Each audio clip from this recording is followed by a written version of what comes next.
Bienvenue à toutes et à tous. Nous sommes très heureux de vous retrouver ce dimanche matin sur France Télévisions pour une nouvelle émission que nous consacrons à une figure éminente du bouddhisme, puisqu'il s'agit de l'empereur Ashoka. Né au IIIe siècle avant notre ère et très vénéré encore aujourd'hui, ce roi fut le premier souverain Maurya à avoir pu unifier l'Inde et introduire un code de morale et de discipline très important. Devenu un souverain pacifique, très imprégné par le bouddhisme, il s'est employé à promulguer son idéal de tolérance et de bonne conduite, plus connu sous le nom d'édit de l'empereur Ashoka. Alors, quelle est son histoire passionnante? Qu'en est-il de ces édits qui restent les plus grands témoignages de son règne et de sa personnalité?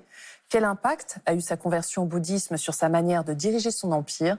Nous retrouvons Véronique Crombé pour en parler. Véronique Crombé, bonjour. Bonjour Aurélie.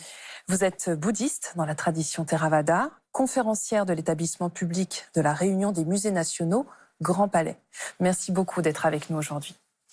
Alors Véronique, est-ce que vous pouvez nous dire qui était l'empereur Ashoka? Alors, Ashoka est le troisième et sans conteste le plus grand et le plus puissant des empereurs de la dynastie Maurya. Il règne grosso modo sur le milieu du IIIe siècle avant l'ère chrétienne. On ne connaît pas cette date vraiment avec certitude, mais on dira qu'il serait né peut-être dans les années 290, peut-être 99, 98, avant l'ère chrétienne, et que son règne s'étendrait approximativement de 267 ou 264 à 227 avant l'ère chrétienne. Donc effectivement, c'est le premier unificateur de quasiment toute l'Inde. Il n'y a que l'extrême sud qui lui échappe. Et l'Empire Maurya comporte également des zones qui sont sur le territoire du Pakistan et de l'Afghanistan actuel. Donc c'est vraiment un empire absolument immense.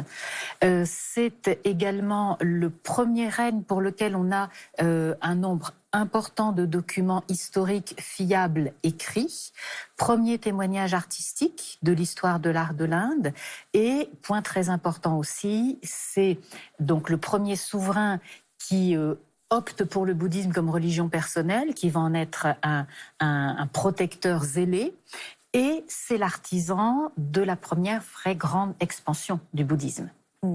Alors, on le connaît notamment à travers ses édits. On a beaucoup de traces de ces piliers qui existent en fait à travers l'Inde. Est-ce que vous pouvez nous rappeler de quoi il s'agit plus particulièrement? Alors, en fait, on a plus que les édits. On a beaucoup d'autres documents aussi. Et ce n'est pas le même Ashoka qu'on va avoir dans les édits et dans d'autres documents. Donc si on peut commencer par les édits sont effectivement des proclamations qui sont gravées sur des colonnes. Certaines sont des créations de l'époque d'Ashoka, d'autres sont des récupérations, et sur des rochers, et qui sont répandues à travers tout le territoire de l'Empire. Ces édits sont dans les dialectes plutôt du nord de l'Inde, qui étaient en usage dans l'Empire, mais il y en a également en araméen, il y en a en grec. Dans l'état actuel des choses, mais on n'est jamais à l'abri d'une surprise agréable, on ne connaît pas d'édit dans une langue dravidienne, mais sait-on jamais, ça peut venir. Une langue dravidienne un jour, plutôt du sud de l'Inde. Okay. Deux écritures qui sont utilisées, la Kharoshthi et la Brahmi, et ces édits sont en fait des proclamations qui vise à expliquer en quelque sorte certains points de la politique du roi. Donc c'est sélectif en fait, c'est les édits, parce que Ashoka veut dire ça à son peuple et uniquement ça. Et puis il y a des choses qu'il ne souhaite peut-être pas dire à son peuple, et ça c'est une véritable communication. C'est exactement, c'est de l'art vraiment, de la communication très poussée. Mais à côté de ces édits, on a également des inscriptions sur d'autres supports qui sont des inscriptions à caractère semi-privé ou spécifique, qui vont mentionner une donation, un pèlerinage, des choses de ce type. Et puis on a la littérature, notamment dans la littérature bouddhique, où on a dans les récits édifiants qu'on appelle les Avadana, il y a un Ashoka Vadana. Et ça, c'est très important parce qu'en fait, Ashoka est un modèle pour beaucoup de rois bouddhistes à travers l'Asie, en particulier en Asie du Sud-Est. Et les souverains bouddhistes d'Asie du Sud-Est, l'Ashoka auquel ils se réfèrent, c'est l'Ashoka de l'Ashoka-Vadana. C'est pas l'Ashoka des édits. Et puis, dans la littérature du Sri Lanka également, des commentaires historiques, des chroniques historiques du Sri Lanka, des chroniques sur des objets religieux retrouvés au Sri Lanka, des reliques, etc., qui font des mentions à Ashoka. Et là, je vous cite que les éléments principaux. Il y a beaucoup de traces C'est ailleurs. intéressant de voir qu'il y a autant de sources. Mais est-ce qu'on sait des choses sur sa personnalité? Est-ce que ça nous parle de lui?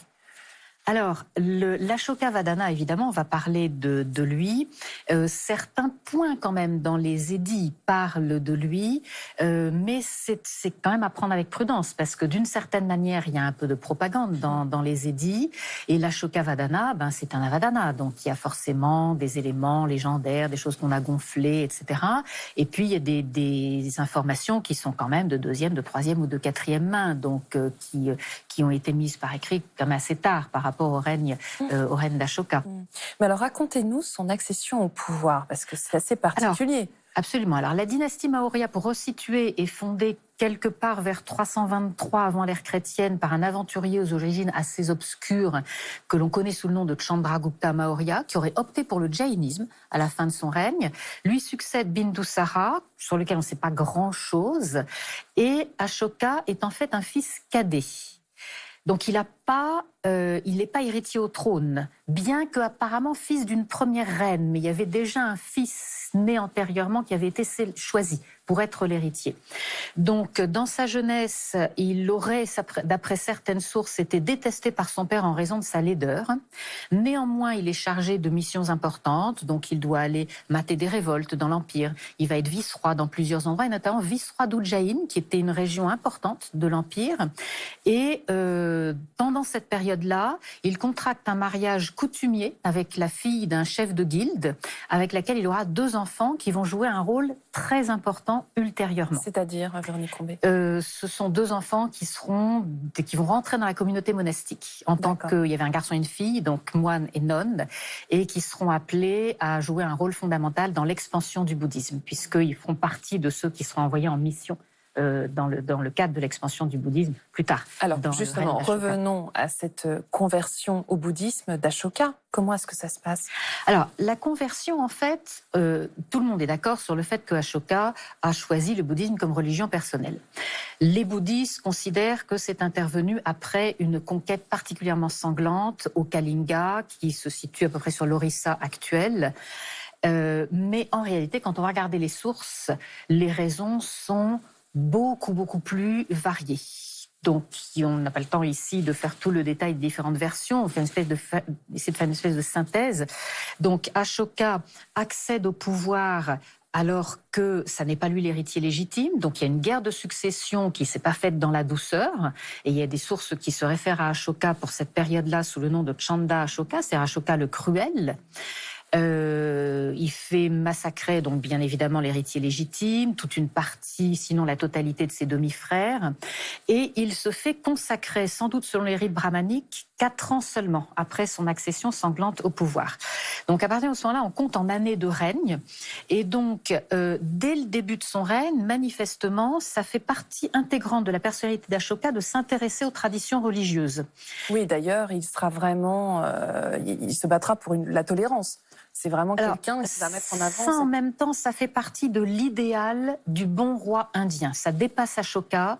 C'est l'idéal du roi indien, se doit de maintenir la concorde entre toutes les traditions religieuses présentes sur ces États, de les soutenir de manière équitable et de veiller à leur orthodoxie. Donc là, il se place dans la droite ligne d'un souverain indien. Il ne fait qu'accomplir son devoir. Voilà. Alors, sa rencontre avec le bouddhisme aurait été par le biais d'un religieux du nom de Nigroda qui l'aurait très favorablement impressionné par la noblesse de sa tenue, disent certaines sources, etc.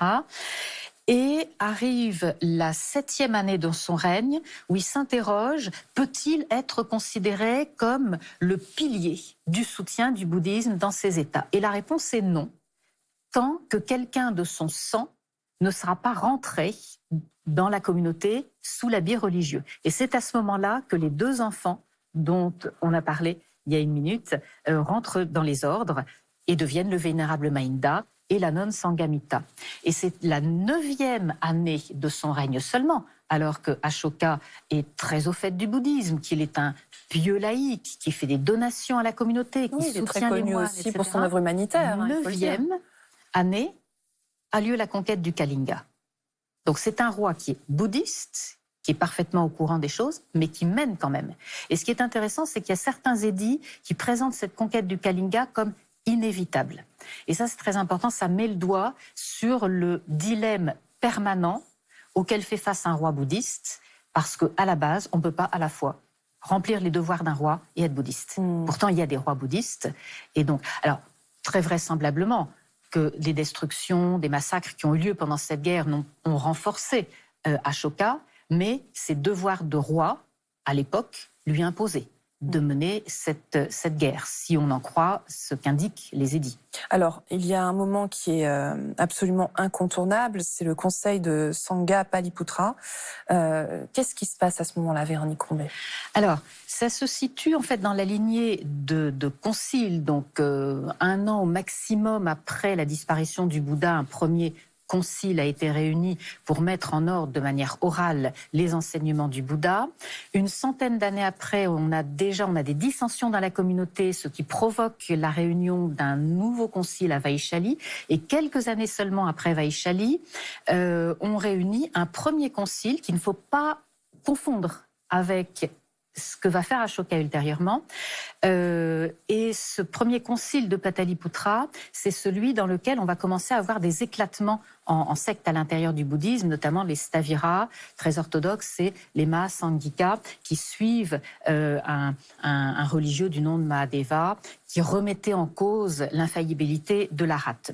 Donc, ce qui va se produire, a priori, ce n'est pas tant l'initiative de Ashoka lui-même que de la communauté et plus particulièrement d'un religieux, Moggaliputtatissa, qui aurait été un peu le directeur spirituel d'Ashoka, qui décide de réunir cette 3e récitation, en fait, c'est le terme qui est utilisé, pour d'une part à nouveau réexaminer le canon, pour la réfutation des opinions hérétiques. Donc il y a l'ébauche d'un texte, le Katavatu, qui est une réfutation des opinions hérétiques, et surtout pour envoyer 9 missions de 5 religieux pour le début de l'expansion du bouddhisme. Avec une mission qui aura un statut très particulier, c'est celle qui va au Sri Lanka, qui est menée par le vénérable Mahinda. Et un petit peu après, le vénérable Mahinda demandera la venue de sa sœur, la nonne Sangamita, qui permettra la création d'un ordre de religieuses au Sri Lanka et amènera également des reliques importantes, notamment une bouture de l'arbre de l'éveil, qui est, si j'ose dire, la mère de tous les arbres de l'éveil qui se trouvent au Sri Lanka d'après la tradition. Et finalement, est-ce qu'on peut dire que c'est aussi de ce concile dont découlera l'unification de cet immense royaume Alors, c'est pas tant ça qui explique l'expansion du royaume qui est antérieure en fait à ce début d'expansion du bouddhisme.